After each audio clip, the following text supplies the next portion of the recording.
اعوذ باللہ من الشیطان الرجیم، بسم اللہ الرحمن الرحیم۔ ہمارا آج کا عنوان جو ہے وہ اسلامی فتویٰ ہے، جو مسلمانوں پہ طرح طرح کے اعتراضات کیے جاتے ہیں کہ رسول اللہ کے مرنے کے بعد مسلمانوں نے جو فتویٰ کی اور اسلام جو ہے تلوار کے زور سے پھیلا۔ تو ہم تاریخ کے لحاظ سے انالائز کریں گے۔ میں ایک تاریخ کا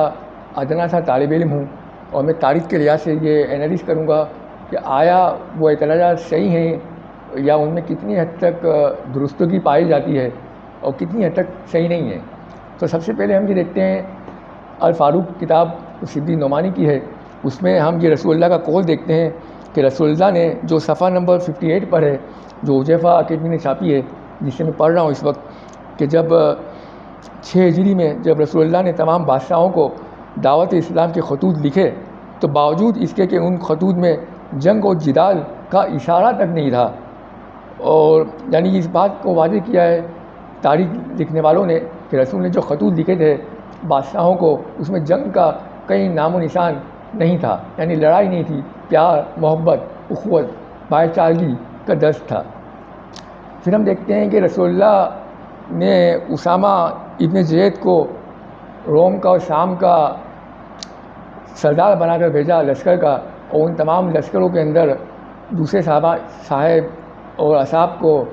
شامل کیا، جس میں بزرگوار ابو بکر رضی اللہ تعالیٰ عنہ، حضرت عمر اور حضرت عثمان اور طلحہ اور دوسرے دیگر صحابہ کرام تھے، سعد بن ابی وقاص وغیرہ۔ ان سب کو اسامہ کی مہاتی کے اندر اس لشکر میں جانے کے لیے کہا، لیکن رسول اللہ کے بیماری کی سبب وہ لوگ کچھ صحابہ کرام مدینے سے اس لشکر میں شامل نہیں ہوئے، اور وہ وہیں رک گئے کہ رسول بیمار ہیں، اس لیے ہم نہیں جائیں گے۔ جب ہم آگے دیکھتے ہیں کہ رسول اللہ کی وفات کے بعد فتوحات کا سلسلہ جو ہے وہ شروع ہوتا ہے، اور ان واقعات کو سدی نعمانی نے اپنے صفحہ نمبر 59 پہ لکھا ہے کہ ابو بکر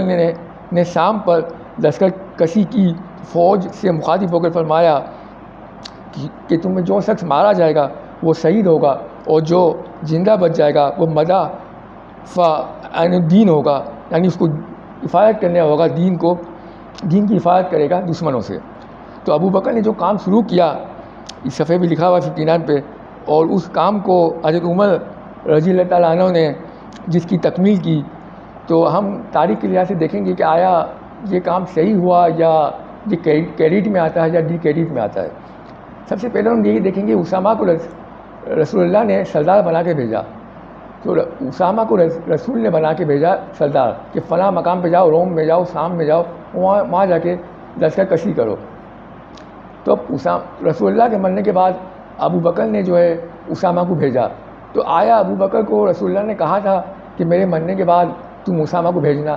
یا آیا حضرت عمر کو کہا تھا رسول اللہ نے کہ میں مر جاؤں تو تم جو ہے میرے بعد جو ہے ان علاقوں میں یا ان علاقوں میں فوج کشی کرنا یا جنگ و جدال کرنا؟ تو ہمیں تاریخ میں کہیں نہیں ملتا کہ رسول اللہ نے ان دو بزرگوار کو یا حضرت عثمان کو یا حضرت علی کو یہ کہا ہو کہ تم لوگ جو ہے میرے مرنے کے بعد جنگ و جدال کرنا۔ اسی لیے ہم دیکھتے ہیں کہ جب حضرت علی کو کہا گیا کہ آپ جنگ میں شریک ہوں، تو حضرت علی نے معذرت کر دی، کہا کہ میں جنگ میں شریک نہیں ہو سکتا ہوں۔ اسی طریقے سے ہم آگے دیکھتے ہیں کہ رسول اللہ نے جب کسی کو اسامہ کے علاوہ کسی اور کو منتخب نہیں کیا، تو کسی اور کو بھی رسول اللہ کی جگہ پر اسامہ کو بھیجنے کا حق نہیں بنتا، کیونکہ رسول نے اسامہ کو کہا تھا کہ تم جاؤ اور تم جا کے روم میں جا کے لڑو یا شام میں جا کے لڑو۔ تو اب اسامہ اگر روم میں جا کے لڑتے ہیں، یا جو رسول اللہ نے جو بیان کیا، جو پلیس، جو مقام، اس جگہ پر اگر اسامہ لڑتے ہیں تو ٹھیک ہے، اور اگر اس مقام کے علاوہ کسی اور مقام پر اسامہ نے جنگ کی ہے تو وہ جانے قیامت کے دن، اور رسول اللہ جانے اور اللہ جانے۔ اور اس کے علاوہ ہم دیکھتے ہیں کہ رسول اللہ نے صرف اسامہ کو لشکر کا سردار بنایا تھا، کسی اور کو نہیں بنایا تھا، لیکن ہم تاریخ میں دیکھتے ہیں کہ ہمیں اسامہ کی جگہ پر خالد بن ولید اور دوسرے جو صحابہ کرام ہیں ان کے نام ہمیں ملتے ہیں، جہاں سعد بن ابی وقاص اور مسنا وغیرہ کے نام ہمیں لشکر میں ملتے ہیں، جو لشکر کے سردار بن کے گئے۔ تو رسول اللہ نے ان کو منتخب نہیں کیا تھا، نہ رسول نے ان کو بنایا تھا۔ تو یہ ایک اسلام کے اوپر جو اعتراض کرتے ہیں مسلمانوں کے اوپر انگریز، وہ یہی اعتراض کرتے ہیں کہ جب رسول اللہ نے آپ کا اسامہ کو بنایا تھا اور آپ نے جو کسی اور کو بنا دیا ہے، تو آیا آپ نے رسول اللہ کے مطابق عمل کیا ہے یا نہیں کیا ہے؟ اور یہ بھی فرماتے ہیں کہ آپ کی کتابوں میں لکھا ہوا ہے کہ رسول نے جو ہے جو خطوط لکھے بادشاہوں کو، تو وہ بادشاہوں کو رسول نے وہاں پیار محبت کی بات کی ہے، جنگ کا کوئی نام و نشان تک کا رسول نے ذکر نہیں کیا ہے. تو آپ لوگوں نے یہ جنگ کیسے کی اور اتنی ممالک کی فتح کیسے حاصل کر لی؟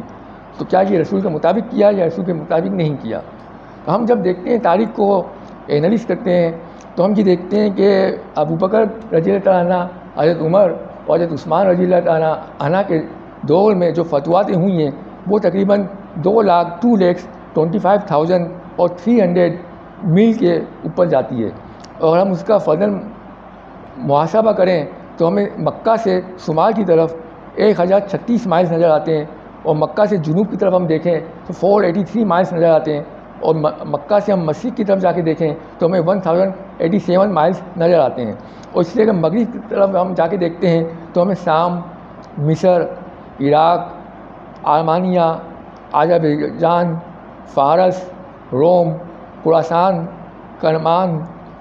بلوچستان، یہ تمام صوبے نظر آتے ہیں، یہ تمام ممالک نظر آتے ہیں. تو آیا کہ رسول اللہ نے ان تمام جگہوں پر جا کے جنگ کرنے کے لیے کہا تھا یا نہیں کہا تھا؟ رسول نے صرف اسامہ کو کہا تھا کہ تم جانا اور شام میں اور روم میں جا کے لڑائی کرنا، اور یہ فتویٰ جو ہے شام اور روم سے کافی زیادہ نظر آتی ہیں ہمیں. تو کیا یہ فتویٰ ہیں جو ہے وہ اسلام کے کریڈٹ میں جاتی ہیں، اسلام کو فائدہ پہنچاتی ہیں، یا اس سے اسلام کو فائدہ پہنچا ہے یا اس سے اسلام کی بدنامی ہوئی ہے؟ اس کا فیصلہ جو ہے تاریخ پڑھنے والے جو ہے خود فیصلہ کر سکتے ہیں. اس کا ایک مثال دے کر سمجھایا جائے کہ رسول اللہ نے مجھے کہا کہ تم یہ کام کرو، تو صرف مجھے یہ کام کرنا ہے کہ میرے بھائی کو حق نہیں پہنچتا کہ وہ جا کے وہ کام کرے، کیونکہ رسول نے اس کو نہیں کہا ہے کہ تم یہ کام کرو، اور کسی تیسرے آدمی کو بھی یہ حق نہیں پہنچتا ہے کہ مجھے کہے کہ تم یہ جا کے کام کرو، کیونکہ رسول نے اس تیسرے آدمی کو بھی نہیں کہا ہے کہ تم مجھے کہو کہ میں جا کے کام کروں. رسول نے مجھے کہا ہے تو مجھے ہی کرنا پڑے گا. تو اسی طریقے رسول نے اسامہ کو کہا ہے تو اسامہ کو ہی جانا پڑے گا. کسی اور کو یہ حق نہیں پہنچتا ہے کہ وہ اسامہ کو ڈائریکٹ کرے یا ڈکٹیٹ کرے، یا اسامہ کی جگہ پہ کوئی اور چلے جائے اور لشکر کے امیر بن جائے اور وہ جا کے جنگ کریں. یہ بات جو ہے سمجھنی چاہیے ٹھنڈے دماغ سے، ٹھنڈے دل سے مسلمانوں کو کہ بھائی رسول نے جب نہیں کہا ہے کسی اور کو کہ وہ کیوں گئے. تو یہ تاریخ کے وہ لمحات ہیں، وہ صفحے ہیں جو مسلمانوں کو پڑھنے چاہیے اور اس پہ غور کرنا چاہیے، تدبر کرنا چاہیے. آج کل کی دنیا جو ہے ڈیجیٹلائز ہو گئی ہے اور دنیا جو ہے سمٹ کر آپ کے ہاتھوں میں آ گئی ہے. تو آج ہر کوئی جو ہے کتابیں پڑھتا ہے اور دو چار کی باتیں کرتا ہے اور بات سمجھ لیتا ہے کہ حق کیا ہے باطل کیا ہے. تو اب جو ہے ہمیں تھوڑا سنجیدہ ہو کر یہ تسلیم کرنا پڑے گا کہ جو فتویٰ جو ہم کہہ رہے ہیں کہ اتنی کریڈٹ میں جا رہی ہیں مسلمانوں کے، یہ اسلام کے، وہ اتنی کریڈٹ میں نہیں گئی ہیں. ان کا جو اثر جو ہے وہ اسلام پر منفی پڑا، اور اسی وجہ سے آپ دیکھیں آج اسلام جو ہے ایک عیسائیوں کی نظر میں، یہودیوں کی نظر میں اور تمام ممالک کی نظر میں ایک تلوار کا مذہب بن کے رہ گیا ہے، ایک دہشت گردی کا مذہب بن کے رہ گیا ہے. انہوں نے یہی کہا ہے کہ بھائی آپ کے خلفاء کو رسول اللہ نے نہیں کہا تھا کہ جنگ کریں میرے بعد، تو آپ کے خلفاء نے جو جنگ کی ہے اور جو ہمارے ممالک پہ جو قبضہ کیا ہے، جو قتل و غارت گری کی ہے، اس کا آپ ہمیں جواب دیں. تو ہمیں سوچنا چاہیے، سمجھنا چاہیے اور غور و فکر کرنا چاہیے، اور اس کے بعد ہی جواب دینا چاہیے ان لوگوں کو. اگر وہ صحیح بات کرتے ہیں تو ان کی صحیح بات مان لی جائے، اور اگر ہم کوئی صحیح بات کریں تو انہیں چاہیے کہ وہ ہماری صحیح بات مان لیں. بس یہی کہنا ہے آج کی اس چھوٹی سی تقریر کے اندر. والسلام علیکم ورحمۃ اللہ وبرکاتہ.